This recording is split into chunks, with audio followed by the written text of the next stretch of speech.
തൃശൂരിലും കള്ളവോട്ട് ആരോപണം. ഒരാൾ 2 വോട്ട് ചെയ്തുവെന്ന പരാതിയെ തുടർന്ന് തൃശൂർ ചെന്ത്രാപിന്നിയിൽ വോട്ടെടുപ്പ് അല്പസമയത്തേക്ക് നിർത്തിവെക്കുകയും ചെയ്തിരുന്നു. പാലക്കാട് കരിമ്പ പഞ്ചായത്തിലും കള്ളവോട്ട് ചെയ്യുവാൻ ശ്രമം നടന്നതായും ആരോപണമുയരുന്നു. തൃശൂർ ചെന്ത്രാപിന്നി ചാമക്കാല എടത്തിരുത്തി ഗ്രാമപഞ്ചായത്തിലെ 12ാം വാർഡ് ചാമക്കാല ഗവൺമെന്റ് മാപ്പിള സ്കൂളിലെ 1ാം നമ്പർ ബൂത്തിലാണ് വോട്ടിംഗ് തടസ്സപ്പെട്ടത്. ഒരാൾ 2 വോട്ട് ചെയ്തുവെന്ന പരാതിയിലായിരുന്നു വോട്ടെടുപ്പ് നിർത്തിവെച്ചത്. ഒടുവിൽ റിട്ടേണിംഗ് ഓഫീസർ സ്ഥലത്തെത്തി പ്രശ്നം പരിഹരിക്കുകയായിരുന്നു. പരാതി ഉയരുന്ന സമയം വരെ 246 പേരാണ് വോട്ട് ചെയ്തത്. എന്നാൽ മെഷീനിൽ 247 വോട്ടാണ് കാണിച്ചത്. അവസാനം വോട്ട് ചെയ്ത ആൾ ബീപ് ശബ്ദം വന്നില്ല എന്ന് പറഞ്ഞ് പരാതി ഉന്നയിച്ചതിനാൽ ഇയാൾക്ക് 2ാമതും വോട്ട് ചെയ്യുവാൻ അനുവാദം നൽകിയതാണ് കുഴപ്പമാവുന്നത്. ഇയാളുടെ 2 വോട്ട് മെഷീനിൽ രേഖപ്പെട്ടിരുന്നു.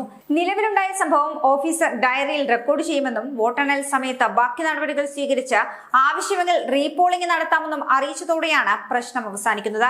കണ്ണൂരിലും വിവിധയിടങ്ങളിൽ വോട്ടെടുപ്പിനിടെ സംഘർഷമുണ്ടായെന്ന വാർത്തകളുണ്ട്.